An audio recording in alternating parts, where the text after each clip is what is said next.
What's up, guys? Hope you're feeling alive right now. I'm Micah Keneally, and I want to welcome you to Young Adults Today podcast, where we talk about reaching young adults in our world today. And like always, I'm joined with my husband and co-host, Josiah. Josiah, how you doing? Doing great. How are you? I'm doing great. If you can't see him, which you can't, he's dressed in all black, and he just looks like a ninja running around the house today. And our daughter is just getting a thrill out of that. I don't know why, but she sure is. We have a morning jumping routine in our home where I go out to the 3-season porch, and there's a sliding glass window. It's where we're recording right now. And Micah called me a ninja this morning, and I always jump up and down to the ceiling, to the floor, kind of like burpee style. And our daughter Aurora just gets big eyes. She loves it, and she was pointing. And yeah, we're having fun today, is what I'm saying. Having fun in the studio and out of the studio. But we also want to have fun with some of our amazing guests, some of our favorite authors who are talking about probably one of my favorite topics that I really like to lean into and talk with young adults about, and whether they're single, dating, married, engaged.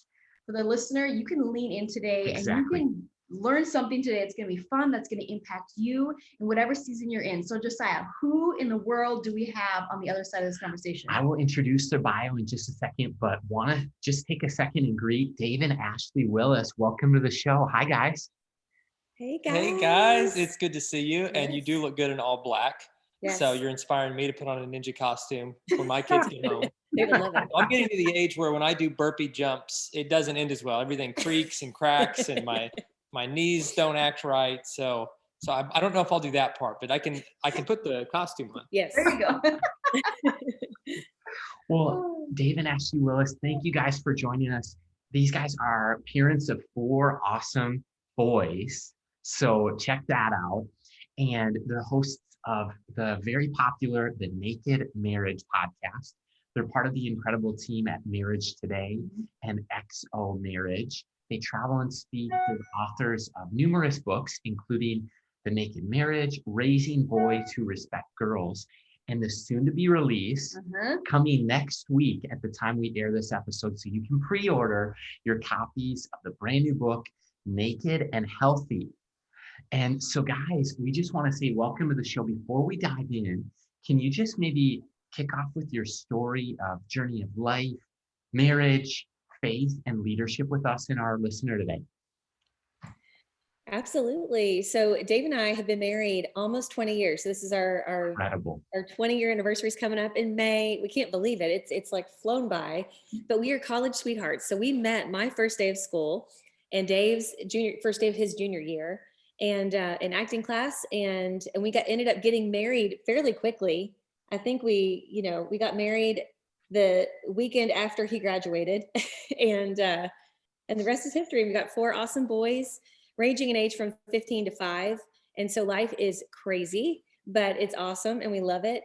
And we love to be able to do the work that we do, helping married couples all over the United States and even the world, and just trying to encourage people to really, be intentional about their marriage and to have God at the center of their marriage and to give people hope. I think so many times, we live in a culture that says that why even get married? There's so many people that really feel that way, even Christians, and they think, why would I ever get married? My parents had a terrible marriage, or, I walked through divorce with my family and it was just so tragic. I never want to put myself or anybody else through that. But we want to just offer people hope and knowing that, there's no perfect marriage out there because there's no perfect human being, right? But we serve a perfect God, and God designed marriage, and it is good. And so we try to inspire people to strengthen their marriages. And we're so excited today to talk to people who, aren't yet married and get them excited about the possibility of marriage. Good. Amazing. And I just have to follow that up. David, Ashley, which app did you meet on? I know it was like freshman, junior year of college. Yeah. Talk about that. Back when we met, it was a horse and buggy. It was, like there was stone tablets we would write on and send notes to each other. It was a different time. The phones that we had back then, they weren't smart. They were not smart at all. This was back in the day where it was like, if you had one of those old Nokia phones that couldn't even text or do any of that, it was just like, it looked like a brick, then it was a brick. You were somebody if you had one of those. But the dream of any kind of interactive app, any of that, it was still a long ways off. So, Yes. you know, we met before Mark Zuckerberg even got to Harvard and started cooking True. up Facebook or anything like that. So it was the olden days, but somehow she still looks the same. Like, I don't I do not. understand how, because I keep looking older and she looks the same. Not So, true. so it's getting to be almost creepy, because now it looks like I'm dating my daughter and we're, you know, practically the same age. We So I have just never want had people that to know, ever so. even though she looks young, we're still essentially the same generation. Oh my gosh. Timeless, right? Oh my gosh. I absolutely love it. I love it. I call those the Zach Morris phones, like way back from Saved by the Bell. Like, I'm like, I know I'm old and this has come around again, and it's the third time like this is a thing, whether it's Friends or Saved by the Bell. I'm like, oh my gosh. Yes, absolutely. Too fun. Well, Dave and Ashley, we work with a lot of people, and many of our listeners are single. Some are dating, engaged, and married. But I would just love to just pick your brain and hear from each of you. What encouragement do you have for the single person longing to be married? Like, what hope do you want to offer them today? You want to go first? Yeah. First of all, like, singleness can be a gift from God, Sure. first off. So you're not incomplete in any way because you are single. And if you're looking for another person to somehow complete you and make you whole, then you're already looking into relationships with kind of the wrong mindset, because Christ is the only one who can make us whole and complete. And once we find that wholeness in him, then we're ready, when and if he has that spouse for us, to find that other person who also has made themselves whole in Christ, so that we can come together but even if you never marry, you know, I think of the Apostle Paul. I think of, you know, we're very pro marriage, obviously, with what we do, but not to the point of making anyone feel like forced or pressured into thinking your life doesn't start until you're married, because singleness can be a gift. And there's a lot you can do as a single person, the freedom you have with your time. If you use that time and leverage it well, that can be incredibly beneficial to the kingdom and to your own personal growth, to your walk with Christ and all that. Now, once you are dating and once you do want to marry, you're looking toward marriage, and that's a good desire. That's a great desire.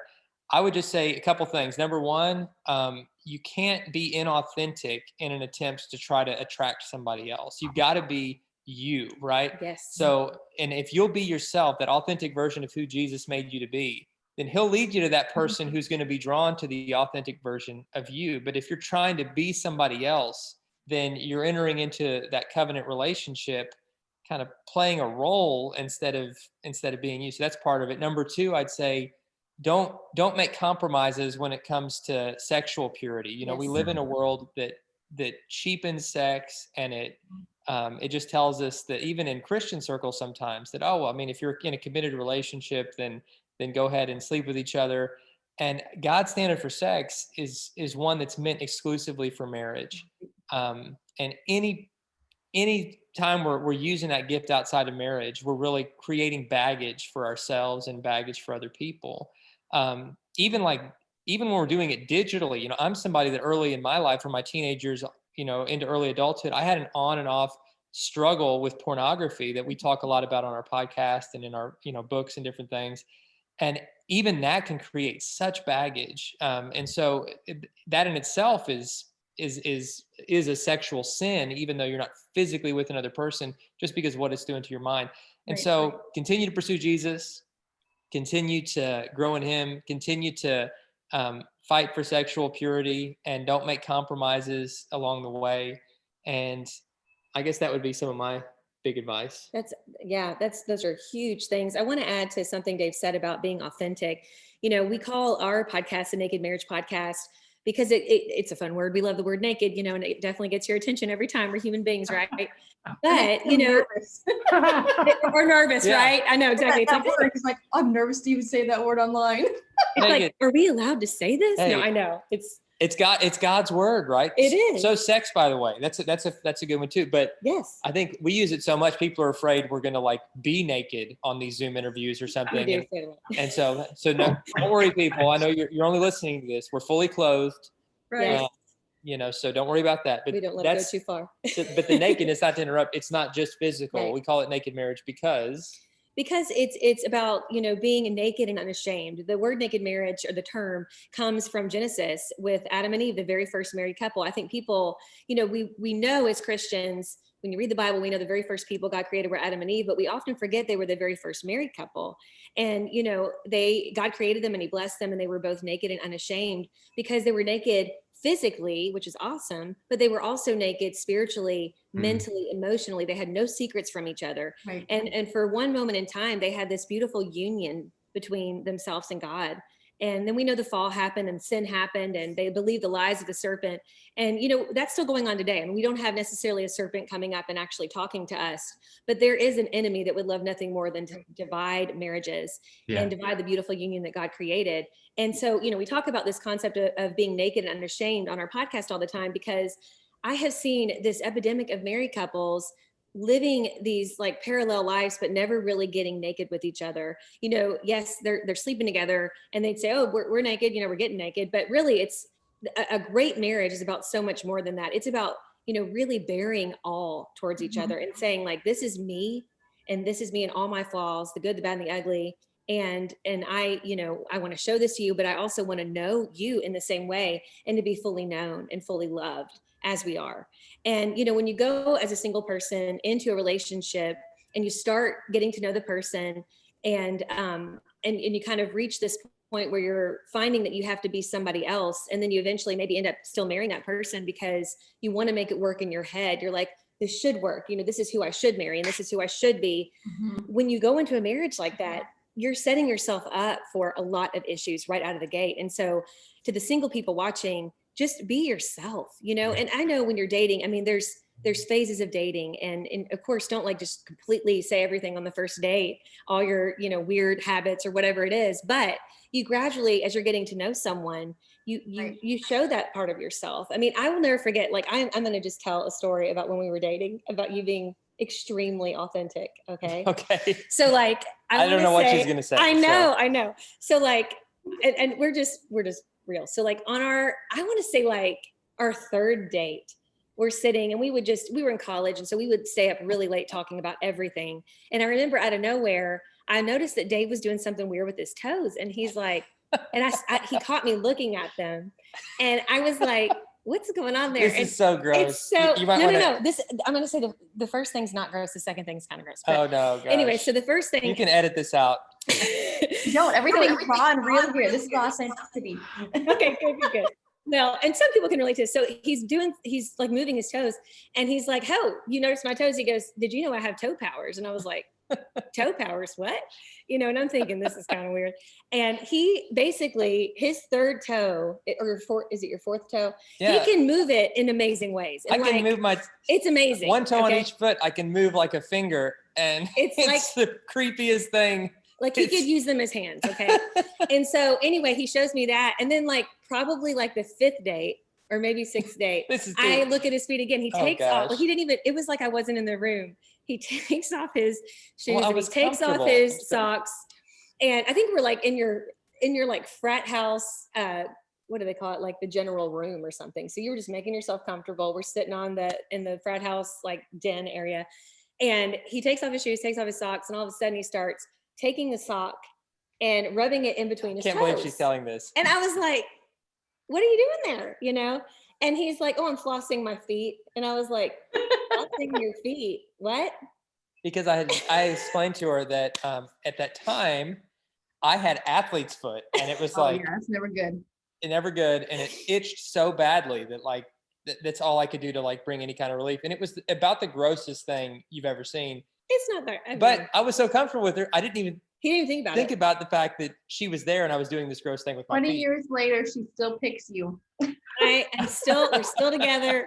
No, if that didn't chase her off, I don't know what would have. But I mean, it's like, you were comfortable. You showed me one of your gross habits.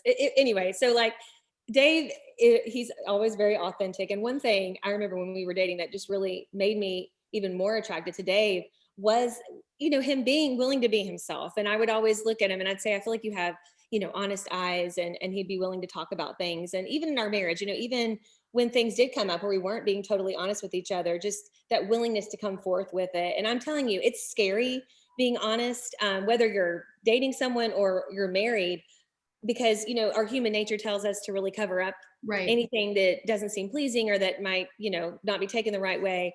But God blesses that honesty, because I'm telling you, the enemy really, really gets a foothold when we keep things, from not only God and just being honest with ourselves about what's going on in our life, but really when we're married, when we keep things from our spouse. And so it's really important to get naked and just be honest. I draw from that, you guys, honesty, transparency, vulnerability, and just health. And with that, like, I think that's our heart for the listener, whether they're wanting to start a new relationship off on the right foot or strengthen an existing marriage, because I love what Timothy Keller says in The Meaning of Marriage. He says that the Bible begins with a marriage, and you already referenced it, Adam and Eve. And then it ends with a marriage and revelation of Christ and the church. And so I just think that marriage is God's idea, and there are building blocks along the way. And I think this applies to the person who wants to put it in the back pocket and pray over it and apply it to their future marriage, as well as the person who's just engaged or they're just starting out in marriage together. But what would you guys say maybe are some of the building blocks for a healthy Christ-centered marriage with Christ at the center, and just a commitment to each other where divorce isn't an option, and just health is pursued in all ways? Like, what are some of those building blocks that make up a healthy marriage? Yeah, and none of those building blocks are our idea. Like, everything that we say is really it. People say, "What's the best marriage book?" And I'd love to say, "Oh, it's The Naked Marriage," or it's not one of our, but it's not. The best marriage book is the Bible. Yeah. And that's where all of these concepts come from. And we can add kind of stories and commentary and things to it, but really it's all goes back to Scripture. And so in a nutshell, and the Bible has a lot to say about marriage and a lot to say about relationships, because really the marriage verses in the Bible aren't just the ones that have the word marriage in it. Right. Every word of the Bible is applicable to your marriage. That's and when good. you read it that way, that like I'm living out my faith in this most intimate human relationship. And so everything Scripture has to say to me is something that applies to how I live out this relationship. But then there are the passages that are so like pertinent specifically to relationship and marriage. I love the 1 Corinthians 13 love passage. And I think that when, you get past, we've heard that as Christians so many times that sometimes the words just sort of bounce off our ears because we hear it at every wedding and everything. But if you look at that just as a roadmap of like, if this is what love is supposed to be, what does this look like in marriage? And that beginning in verse 4, and where it says, love is patient, love is kind, and goes on from there. If we'll do those things, I'm telling you, love is patient. If you want a good marriage, be patient with your spouse. Their timing's different than yours. Love is kind. If you want a good marriage, be nice to each other. I mean, this stuff is so basic, but it's like, this is the stuff that couples lose sight of. Absolutely. That makes the big difference. A few verses later, it says, love keeps no record of wrongs. Man, if you want a good marriage, don't keep score. Right. Be quick to forgive. And it goes on from there. Just, if we'll just live that out, that, and of course, everything else that the Bible says, the Bible says, carry each other's burdens. That's a great verse to apply to marriage. There's so many that if we'll just live out Scripture and live it out within the context of our marriage, your marriage is going to be great. And then if there's just one word I would add to that, it's the word communication. Like, just huge. Communicate about everything. Like, let your spouse know, because they're not a mind reader. They don't know just based on your grunts or the tone of your voice or your eye roll or whatever else, what you're thinking. You got to use your words and tell them, this is what I'm thinking. This is what I'm feeling. And, if you'll talk to each other about everything, it'll make a huge difference. Absolutely. And I think even those who are maybe seriously dating or engaged, this is a great time to start this practice, really talking to each other. Like, if something's irking you and you're like, this thing is going to drive me crazy, your spouse isn't automatically going to know just because you look the other way every time they crunch or whatever it is. Like, you got to just tell them, and I'm looking at Dave. Dave hates crunching. So like, right. I know he hates crunching. We work it out. I try not to crunch ice around. I just put my earbuds in and it's fine. Yeah, exactly. And you don't take it as a personal attack, because it's not, it's just preferences. But when you are, engaged to someone and eventually married to someone, they're going to have, like, right now, you probably think they're perfect and you're like, oh, we're so in love and we're never going to have a fight. But I'm telling you, the longer you're with someone, and then when you're, when you get married and then you're learning how to live in the same house and how you have different habits and how you clean things and how, or not clean things. Right. And you can get really annoyed with each other. So it's really important just out of the gate to just talk about things. But I also want to challenge every couple who's watching this, whether you're engaged, married, dating, whatever, make prayer a huge part of your relationship, because it's amazing what God does in prayer. Because first of all, I mean, we should be praying individually as well, but when you pray with your spouse, it's a way to come together like nothing else, because you're really humbling yourselves before the Lord, but you're also humbling yourselves towards one another. And God softens your heart and keeps your heart soft. And there's been so many, stressful days where I'm so grateful that we always end the day with prayer, and we'll pray throughout the day too, but we always end the day with prayer. And I feel like, you go to bed with soft hearts and hearts that are focused on the right things, that are focused on God, that are focused on the good in your life that He's brought to you. And in any relationship, especially, as you get to know someone, if it's going to go somewhere, you want to make sure prayer is a regular part of that, because it's a habit you want to start early. But it's never too late to start either, and it doesn't have to be flowery language that you don't talk to, you don't use normally. Just talk to your dad. You're talking to God who created you and who brought you this special person into your life. And so you're not trying to impress your spouse. You don't need to be nervous. Just talk to him. And it's a really, really important part of a marriage. Ashley, I think that's so good. It's such a great reminder, like even to begin to pray for your future spouse in your singleness, when you don't know them, like pray that you become the person that you need to become. So when your paths do cross, you're available, you're ready, they're on your radar, you're on theirs. And I think prayer is such a huge component that many young adults kind of think of as a last resort. I guess I can pray about it. Wow. Yeah, you can pray about it. We should start there. And we know that we should be patient. We should be kind. We should have some good communication. We should be praying.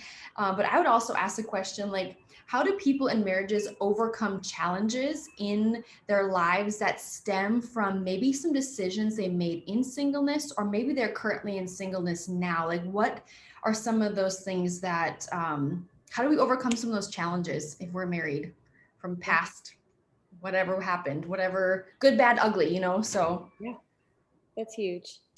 Yeah, well, everybody has baggage, first of all. I mean, if you've lived on earth for more than a couple minutes, you've got some kind of baggage, because the world's a broken place. Yeah. And even if you grew up in a healthy family, and even if you've made, for the most part, healthy decisions through your life, there's still baggage just by life's disappointments, life's regrets, by people who've let you down, by mindsets that you were taught that you don't even realize necessarily were unhealthy necessarily. I think in Christian circles, a lot of people enter into marriage with a lot of sexual baggage, even if they themselves are virgins. Yes. Because they were raised perhaps with kind of a mindset about like sex being something that's dirty, something that's shameful, not talked about. And then it's having to overcome that is a whole form of baggage that doesn't get talked about a lot, which is why we do talk about that a lot on the Naked Marriage podcast and elsewhere.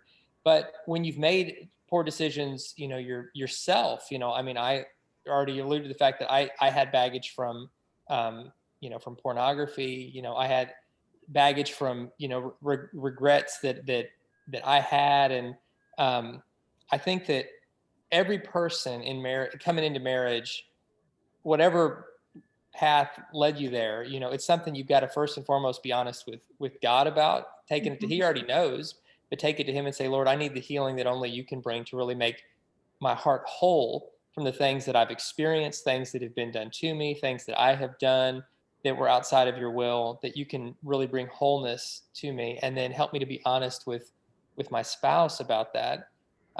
When you're in a season of singleness, though, I would just first of all, if you have carrying regret and shame, know that shame is never from God. Conviction is from God. The Holy Spirit will bring conviction to get us to turn back to Him because He loves us. But shame is the devil's business. So if you're feeling like you're living in shame, that's not God punishing you. That's a mindset that He wants to help you break out of and escape.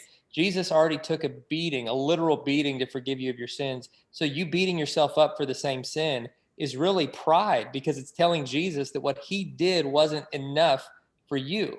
Dang. And we've got to be willing to say, Lord, you're enough, and I receive the forgiveness that only you can give. But I also don't want to grieve you, and I don't want to create future baggage for myself. Yeah. So the decisions I'm making today are impacting, the way my heart is going to be tomorrow. And I want to make decisions that are going to honor you, honor myself, honor my future spouse. And so just be mindful of the fact that Jesus is ready to forgive your whole past, but in the present, he wants you to walk with him and be mindful of your decisions. I'm talking too much, sweetie. Absolutely. Why don't you talk? No. I mean, it's so true. I think whether you're single, engaged, or married, it's really important too to reach out for help. I know, and I'll share just a real quick part of my testimony.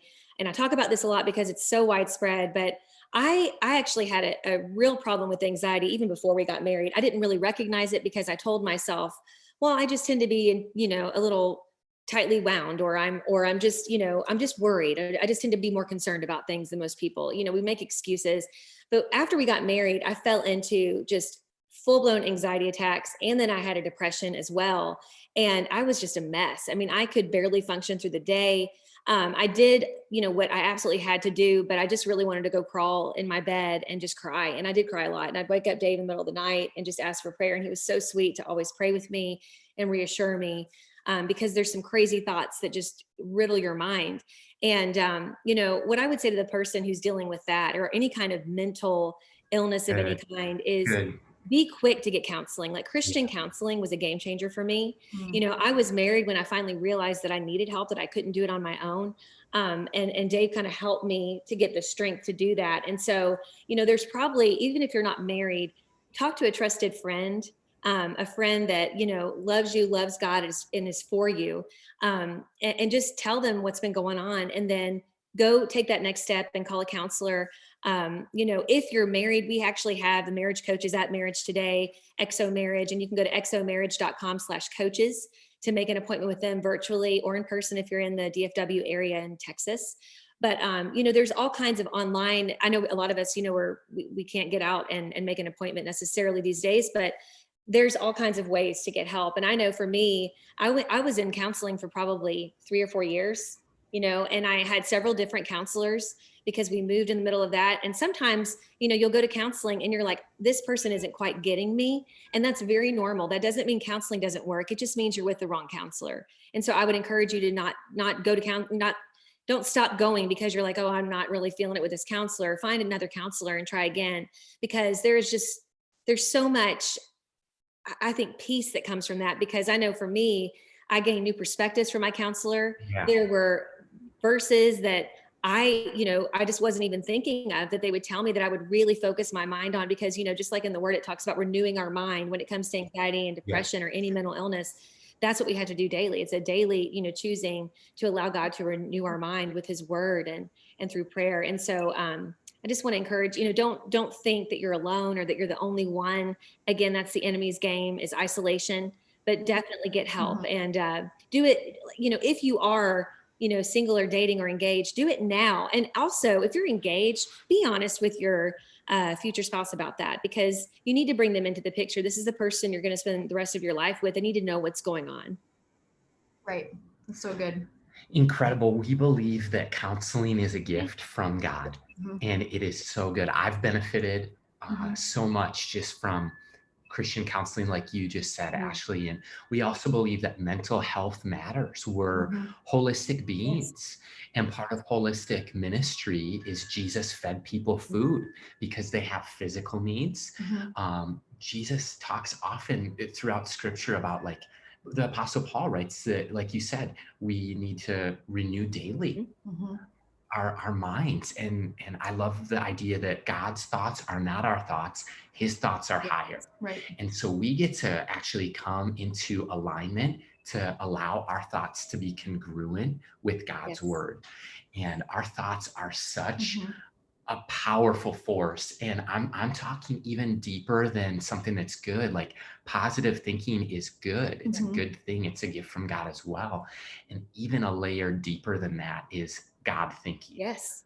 higher thoughts. And so I would just echo everything you said about that So mental good. health matters, that emotional and physical health, spiritual health. Yes. And I would just ask you guys this, that, our heart in bringing you guys on the show is to help marriages that are in the future start off strong, to help build Christ-centered, strong marriages that last a lifetime.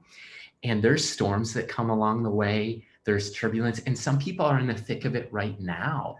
And so I would just ask for those who want to maybe strengthen an existing marriage, as well as it applies to future marriages as well. But what are some of the misconceptions that you guys are seeing, or potential pitfalls that couples fall into maybe in their early years of marriage, or plateauing into patterns of unhealth? It's good. What would you say there? Yeah. Absolutely. And before I answer your question, if you're listening and you are wanting to start strong in marriage and you're already in a relationship or engaged, we actually just launched some pre-marriage resources. One, there's a free podcast that's called the Pre-Marriage Podcast. And No way. I didn't even know that. Yeah. It's new. So it's brand new. And so you can also go to the site premarriage.com, and we've got a site just for helping you start strong. Yes. Let's go. Start strong. Come on. I'm telling you, you guys are on the cutting edge, because so many of the mistakes that couples make that create a lot of baggage could have been prevented by just how they started, by the conversations they were having at the beginning. So there's a lot of wisdom in making the decisions early on to put yourself in a position of health. But to answer your question, like, what are some of the pitfalls that we see? There are a lot, just to throw one out there. I think that in our world, like, we're conditioned to treat our feelings as if our feelings are our God. Like, whatever our feelings are saying, then that's what we do. And we pursue, we do. We pursue wanting to feel a certain way at all costs, as if our feelings are like more important than God himself. And we base the health of our faith, we base the health of our relationships on how we're feeling. And sometimes our feelings are just plain wrong. I mean, the Bible says that the heart's deceitful above all things. It's kind of like feelings are like, can be like my taste buds were when we got COVID a few months ago, and I couldn't taste anything, like literally anything.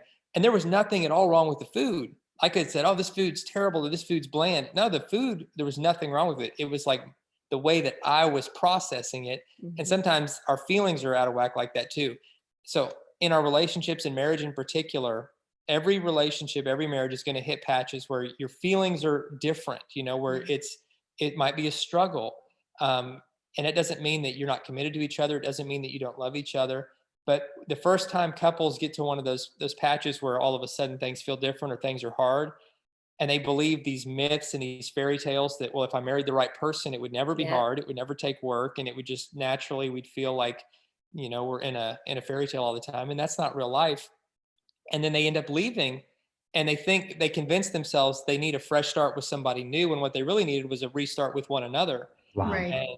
And so that's just one thing I'd say is, like, prepare in advance to know you're going to have all different kinds of feelings in marriage, but love isn't a feeling, it's a commitment. And if you hold on to that commitment, your feelings will almost always catch up. Absolutely. I think another one is, and this is so common today, is people will get married, but they'll keep everything separate. I mean, it's just his and hers all the way, and down to the point of thinking like, oh, this problem is just my problem. I don't need to tell him about it. And that's where we get that disconnection.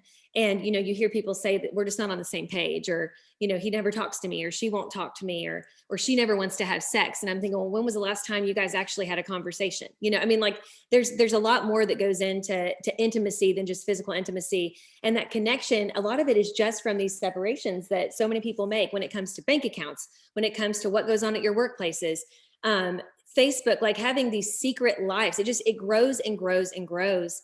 And you see two people, living in the same house, but just miles away from each other. And then you start getting those doubts. And again, the enemy loves having a heyday with this, because, we're all about the individual these days. And that is, of course we're individuals. When we marry, we're not losing our individuality. And I love how Dave always says this, that God calls us to unity, but he doesn't call us to uniformity in marriage. You're not going to be the same person. That would probably drive you even crazier if you married, someone just like you. But, we're going to have differences and things, but we need, and we have our individuality, but we need to do more together than we are doing separately, because then we don't hold things against each other. Like, I'll use the bank account for an example. I know there's some very rare circumstances where that is absolutely necessary in certain business kind of decisions, but most of the time, and there's research behind this. I mean, we have our friend Shanti Feldhahn, her and her husband have a new book out about money and kind of what it does in dividing up couples. But it's, if it's not, when it's all coming from the same pot, you're not just doing this game of who is making more or making less, or who needs to pay for what. And when we counsel with couples who have this divided this way, it's almost like they're practicing for divorce. It's really, it constantly just puts them up against each other. And my own parents, like, I've talked to my parents about this. My mom was a stay-at-home mom for most of my childhood. She's now a realtor. But my dad, this is so wild to me. My dad would put money into my mom's account, like an allowance, which really, and my dad is such a gracious man. He never like held it over her head or anything, even though I know couples where that is a thing. And I'm just going to say right out of the bat, that's horrible. You're not their parent. Don't give them an allowance. Terrible. But my mom, she would always have to go to my dad and ask. And I just thought it was so bizarre, even though my dad never, again, he wasn't weird about it. But these days, now she's a realtor, makes her own money, and they still have these separate accounts. And she's like, you pay this bill, I pay this bill. Oh, I need a little bit, I need $200 to make, since I'm paying this bill this month. And it's just the weirdest conversation. And I have told them, and I speak freely about this and they know that, but I'm always like, Mom and Dad, like, isn't this more complicated? Like, what purpose is this serving? Right. And I've seen them have fights over it. So I would just tell engaged couples, like, unless there is just an extremely specific reason that you have to have separate accounts, do everything you can to have the same account, because when you have those separations, it leads to other things that you're like, this is mine. And we really put, kind of that stake down, like, this is mine, this is how I do it. And we tell ourselves, that our way is better, and it just causes a lot of fights. And finances is literally, it's one of the leading causes of divorce. So get yourself, set yourself off on the right foot there, and just realize it's all God's anyway, and it's not worth fighting over. Right. I think that's so good. Well, we love the concept of marriage. Josiah and I are actually marriage mentors. We're not coaches or therapists or psychologists or psychiatrists by any means, but we love to coach young adults into their first couple of years of marriage. And I said, we don't want you just to plan for your wedding day. Exactly. We want you to plan for a lifetime together in a strong, solid marriage. And one thing that our marriage mentors had said to us, they kind of forewarned us. They're like, be mindful. We had a 3-month engagement. That's all that we wanted. And yeah, me too. I was like, no more than 3 months. Anybody who's like 2 years, I'm like, that's hard. Yep. So they talked about this concept of delayed stress. It's real. Delayed stress from like every single change from the moment of you, whether it be sharing a bed, moving houses. Yeah, sharing a bathroom, sharing a living space, moving into your new house, planning the wedding, going on your honeymoon. All those different things cause this form of delayed stress, which can, it feels like this huge, tsunami coming at you as a couple. And I felt like that was an opportunity for Josiah and I to lean into that delayed stress. Instead of giving the enemy an inch where he would take a mile, we were forewarned before that. We're like, okay, what are we experiencing here? And why do we feel this like extreme, I don't want to say anxiety, but this overwhelming sensation of everything is brand new. And that is overwhelming. And that can just feel like everything around you, like, oh my gosh, I miss singleness. I miss sleeping in my own bed where no one's hogging the covers. I miss, there's certain things you begin to miss about singleness because you're not communicating, you're not on the same page or whatever that is. And some of the people that we've marriage mentored are, I don't know, in their early 20s, and they are light years ahead of like some of the people that we've marriage mentored that are maybe 29, 30. And we've unfortunately seen this in the Christian world and the non-Christian world, is maybe not starting out their marriage as strong as they could have or should have, or really experiencing maybe delayed stress, maybe the lies of the enemy, maybe insecurities, but also they come to this conclusion, and Andy Stanley talks about this in some of his podcasts, and you know what? The woman gets this great idea. You know what I think? I think a baby is going to fix all of our problems. Yeah. You know what I mean? And a baby is a wonderful blessing. Don't get me wrong. Totally. But to lure your spouse in the bedroom to think that that's the answer to your problems, to get a baby out of the deal, is not why we do what we do. Right. No. You know?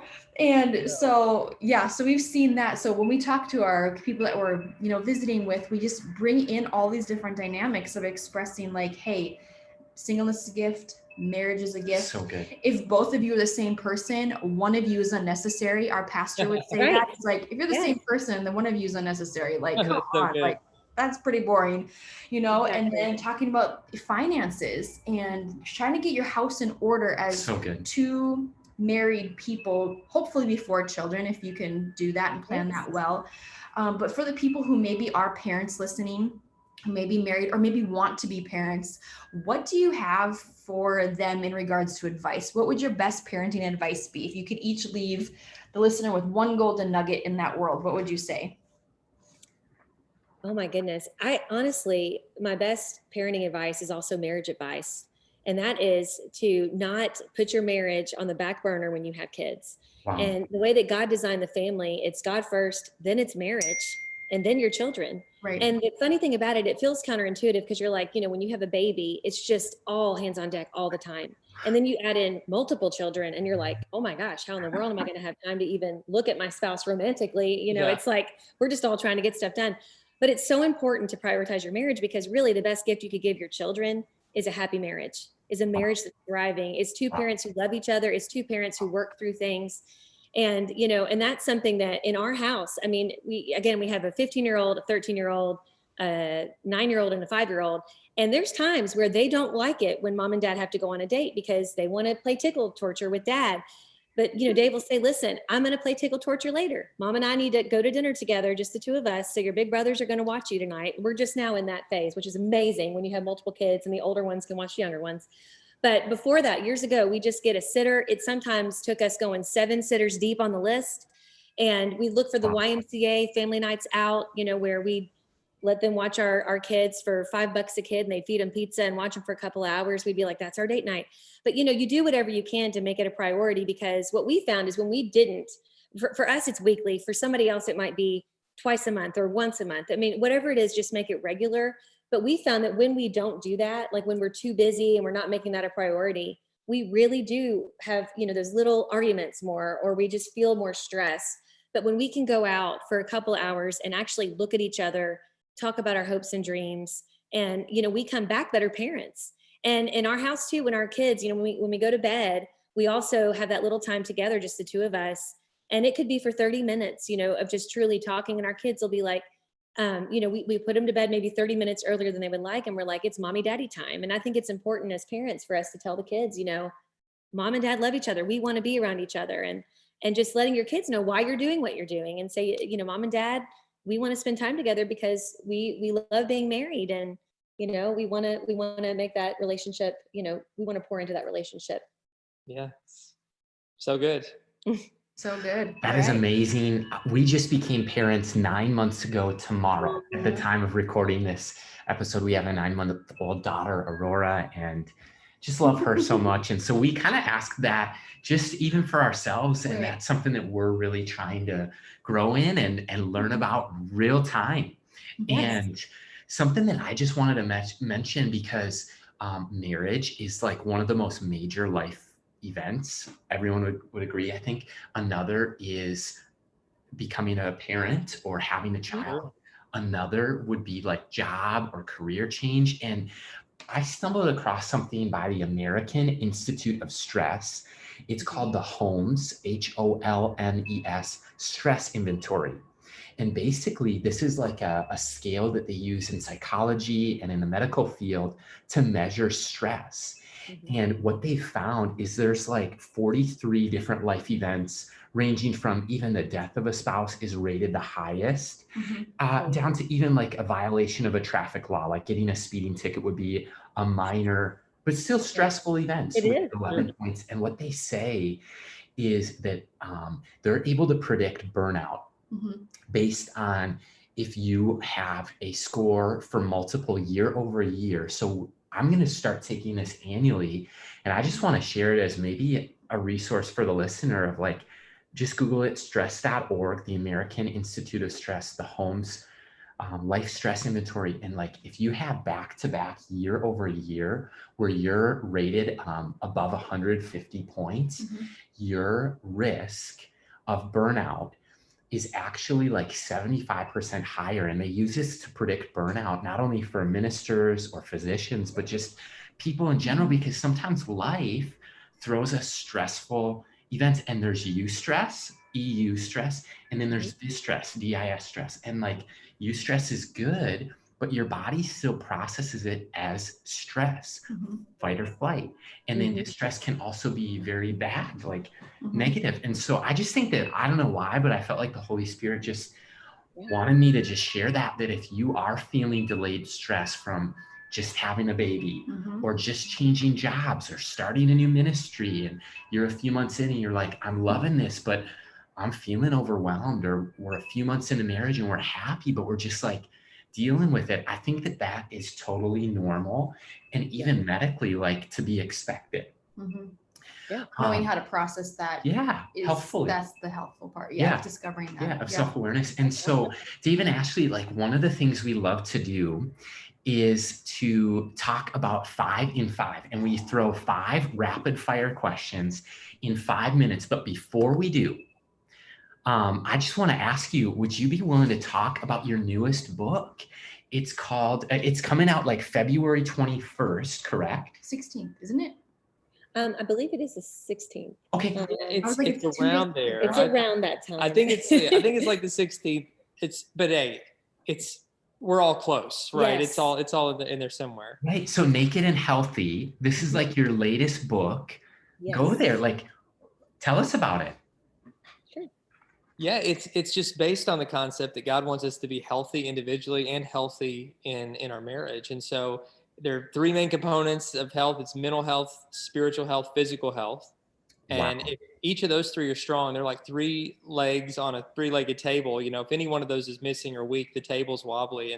But when those are strong, then you can really, have a solid foundation for everything God wants to do in and through your life. And we talk about how to lean on each other in moments of weakness, in those seasons where one of you might be, weak physically or mentally or spiritually, how you can lean on each other, and how really Christ carries us in our weaknesses through it all. But it's a biblical roadmap for how to have health in all those areas, because that's part of the full and abundant life that God has for us. It's not in like a, just a superficial way of like, how to get abs, because I am not the guy to tell you that. I'm a little squishy, but it's more, it's more how to live that full life so that you can have, the energy and the focus to do that all God has called you to do. And it's a fun book. It's practical. We share a lot of our own stories because we've had ups and downs in that whole health journey in all 3 of those areas. And so I hope it's helpful to people. Absolutely. Yeah, we share a lot of funny stories. And this is a follow-up to our Naked Marriage book. And so if somebody is wanting to pick these up, you're going to get even more out of it if you read the Naked Marriage first, because it builds upon that message of being vulnerable and being open and transparent and honest with each other, but then like adding health into the mix. And, we say it's all about being whole and holy, and that God calls us to a whole and holy life. And so, yeah, we're excited about it. So you can go to nakedandhealthy.com, and if you order it there, pre-order it there, then we'll send you a signed one. And all the proceeds from this book, just like all of our books, it all goes back to the ministry. It all goes back to XO Marriage, which is a 501c3 Christian nonprofit ministry. So whenever you buy any of these resources or go to any of the live events, you're actually partnering with us in helping create resources that are helping other couples and pointing them into a closer walk with the Lord and with each other. So that's amazing. And we're going to put all that information in our show notes. So if you're listening, we'll have all those links in there and those pre-orders if you guys want to hop in on that. But you guys, do you want to take our new relationship to the next level? I won't say the word naked. I'll say authentic level, because we've reached the part where we love to just dive in deep with you guys. Just 5 in 5. That means 5 thoughts in 5 minutes. Are you up for the challenge? Got it. Let's go. Sure. All right, let's do it. Okay, question number 1. If you guys could describe each other in 3 words, how or what words would you use? Let me go first. Sure. Okay, I would say strategic. I would say hilarious, and I would say awesome. It's hard to To top. encapsulate a lot of words. Yeah. My 3 would be, dang, she's hot. No, not really. She is, but she's a lot more than that. I would say, I would say creative. She's just an amazing creative force. And I would say loving, the way that she just kind of like loves our kids and me and the Lord. Like that's really the heart of our home. And I would say beautiful, but it's not just an external beauty. Like really she is, of course, obviously beautiful externally, but her heart's so beautiful. And then she has a way of just making things around her beautiful. And so those would be 3. You gave descriptions with it too. I love it. Good. That's good. Yeah, bonus I points. needed. Bonus points. Amazing. And one of the things Micah pointed out to me early in marriage is to be holistic, healthy people. She said, like, Josiah, we need hobbies and we need friends. So would you guys each maybe share one of your favorite hobbies as well as one of your best friends? Sure. You want to go first? Yeah, sure. And I mean, we work to be best friends with each other, which I think is part of marriage. But you're right, you do need other friends, other couple friends and individual friends too. So hobbies, one of the things that I do is I go jogging. Like I'm not good at it. I'm not fast, but I like being outside, and I don't know. It's one of the hobbies. I've got a few random ones, but that's one. Yes. And with friends, we've got the benefit of like having friends in our small group, but then one of the couples that we work with, Brent and Stephanie Evans, are really close friends, and it's a benefit to be able to like work and then also get to do life in friendship with people. Yeah. And so that they would be kind of one that I would point out. Absolutely.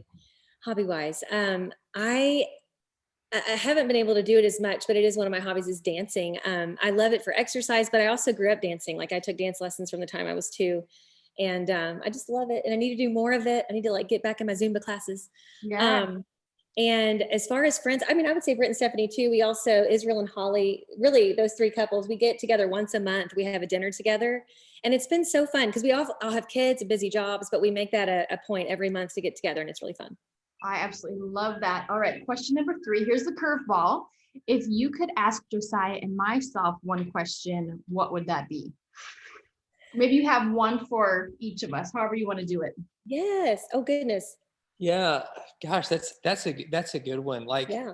I would say, like, what do you wish that?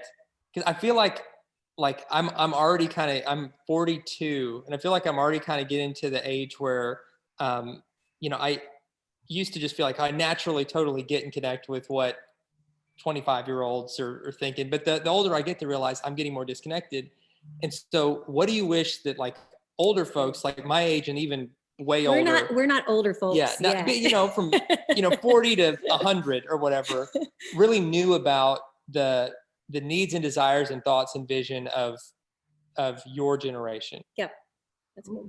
First. For sure. I think that what comes to mind is a passion of mine that's been life-changing for me is mentors. And I believe that like anytime you're one or more stages ahead of people who are other people, they might be younger, they might not be, but you have then something to offer, especially in the heavenly realms, especially like spiritual fathers and mothers and the idea of mentorship. And what I see is an older generation that is available with time, but not always, they might not have been mentored. They might not have been discipled, so they don't feel qualified. And maybe we overestimate their comfortability or qualifications with mentorship. And then the younger generation is like starving for it, but intimidated to ask. Over half of people are probably, or half might be introverts. And so I think this idea of mentorship is life-changing, but I think we need to be willing, if we're older, to seek out the mentor, like, or the protege, like Jesus did. And if we seek out younger proteges, and younger proteges seek out spiritual mothers and fathers as mentors, twice as many people will be mentored. Right. But I think that's a missing link in faith, in church, and in spiritual family right now that I wish that we could, work together more on. Right. I would just say, in addition to that, with mentoring comes accountability. And I feel there's so many young adults that are desiring accountability to read their Bible together, accountability to do life together, accountability to remain pure, accountability to remain healthy, like in all those different ways. Like, they are starving for truth, and they are in a desperate need of wanting somebody to believe in them. And I think the generations above, like, I would just encourage, ask questions. Don't come at them with information about their generation. They're already in it, they're living it. And there could be a misconception along the way. And like, power lines are all broken down, when in reality, we want to put the poles back up and we want to draw them to the heart of Christ. And you do that through asking questions, through maybe sharing your own personal story, your own hurts, your own hurdles and hangups, but point that back to Christ. I think the generations above sometimes focus on 80% of the bad things in life and 20% of what God did. But a testimony should be 20% of maybe my past life without Christ, but 80% of what God has done, and he can do the same for you. So, I mean, to kind of piggyback off what Josiah said, I think that is a potential missing link to really understand the importance of how those things come together, and accountability. Like, they're not answering to anybody else, and whether they want to or not, or willing to admit it or not, at least what the people we come across love to talk about themselves across the table, and then they lean into you and they're like, So well, what true. about you? And you build that trust along the way, and that's when the mentorship and the discipleship begin to happen. So I would just say, don't be afraid to lean into a group of people that you don't know. I mean, just get to know them. So that's what I would say. Great question. Yeah. Back to you guys. Would you be willing to share, this is question 4 or 5, maybe one mistake that you made and maybe what God taught you through the process? Goodness. Oh my gosh. Well, I mean, I think along the lines of the mentorship thing, I feel like there's times, we've actually talked about this, where we have been, I feel like I call it like a mentor sandwich, kind of like where you have someone who's mentoring you and then you're mentoring someone else. And there's been times where I've done really well with that, and there's been times where I haven't.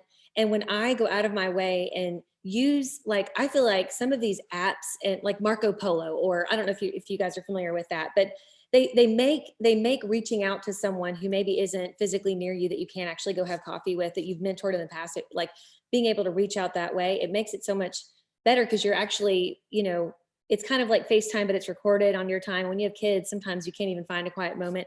True. But I have, I felt really bad about losing touch with some people that I was mentoring at different times. And, I check up texts and I was like, gosh, this isn't really doing it. And I feel like I dropped the ball here.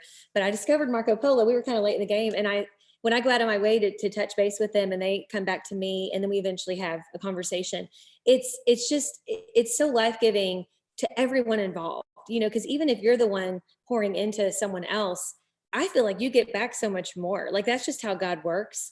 And so God just taught me just the value of that. Like, whenever I've lost sight of that, I feel convicted. I feel like, okay, are you in that sandwich? Like, are you learning from someone? Or are you pouring into someone? And when I kind of realign with that, it makes life so much richer. And I feel like too, you make better decisions, because you're thinking along those lines, of what you're teaching someone. That's good. Yeah. Like, I've made so many mistakes, it's hard to pick just one, but to pick just one that might be like helpful. I feel like there was a season when I opened myself up to way too much stress by not having boundaries in place. I was just being too available to too many things, too many people, and just running at a pace that wasn't sustainable. And doing that for so long that it like actually affected my health. And so I had to kind of learn the hard way that, you have to find a rhythm that is sustainable and healthy. And God isn't impressed by us trying to run at a sprint all the time. But we have to be able to learn to rest in him, in addition to work hard, but work hard when you're working, but then rest and enjoy life and have boundaries in place where you can do those things. Yeah. It's so good. I think it's a great reminder for every one of our listeners to have those healthy boundaries, however and wherever you're leading. Here's the last and final thought from you guys. Question number 5. If you could tell a group of college pastors and young adult ministry leaders one thing, what would you leave them with today? Man. Just one thing. One thing. You know, I would say the work that you're doing is among the most life-changing work on earth. But most of the people that you're ministering, even though you're changing their lives in a way that they won't even fully comprehend until years down the road, you're not going to see the results of it always in real time. True. Yeah. And so even in terms of gratitude, like, you know, I didn't have the mindset to show gratitude and honor it the way that I should have back then for the people who were changing my life. And now, you know, 20 years later or more later, I look back and I'm so grateful for their impact that I wasn't even aware at the time how they were changing my life. And so when you're in the grind of kind of pouring out and mentoring and being present with young adults, know that you're changing their lives, even if they don't realize it at the time. And even if you can't immediately see the fruit, you're planting seeds right now Yes. that are going to grow into a harvest that you can't imagine and they can't imagine years later. So stay faithful with it. That's good. That's exactly what I would say. You know, stay faithful. We actually started out in youth ministry and eventually kind of like dabbled in college ministry a little bit, kind of with some of our trips to Passion. I don't know if you guys are familiar with like the Passion. Yes. Pastor And, Ruby and that was- Shelley. Yeah, it's so, I just love it. And I remember, and this is when we were volunteers before Dave was officially a pastor, but those are some of the sweetest years. Like we didn't really necessarily say, oh, when we first get married, we're going to, get into youth ministry, college ministry, but I'm so glad we did. And so I would also add to what Dave said and just relish this time. It's a sweet time. And, you are making such an impact, and it's so cool. Now we're, 20 years later, we did that for probably the first 4 years of our marriage, even had our babies. I mean, we take our babies with us on youth trips and go to Passion with, babies and stuff. And it was just it's such a cool time. And now seeing kind of the fruit, like kind of blossom, so to speak, it's really cool to see, because we're connected with a lot of these on Instagram and Facebook, a lot of the people that we were ministering to back then. And it's just so neat to see where God has brought them. And, there's been ups and downs, certainly, like we all have, but it's really cool to know that you are planting those seeds and just keep that eternal perspective. That's good. Wow. Dave and Ashley, I just want to say thank you so much. I've had a blast with this conversation with you guys, and I know Micah has as well. Yeah, it's been so fun. So thank you guys for your time. No, thank you guys for having us. Keep up the great work you're doing. Yes. For sure. And if you're listening and you want to find out more about Dave and Ashley Willis, the Naked Marriage podcast, as well as their newest book that you can pre-order, Naked and Healthy, just connect with us at youngadults.today. The website, we'll link it to the show notes. And until next time, this is Micah and Josiah signing off.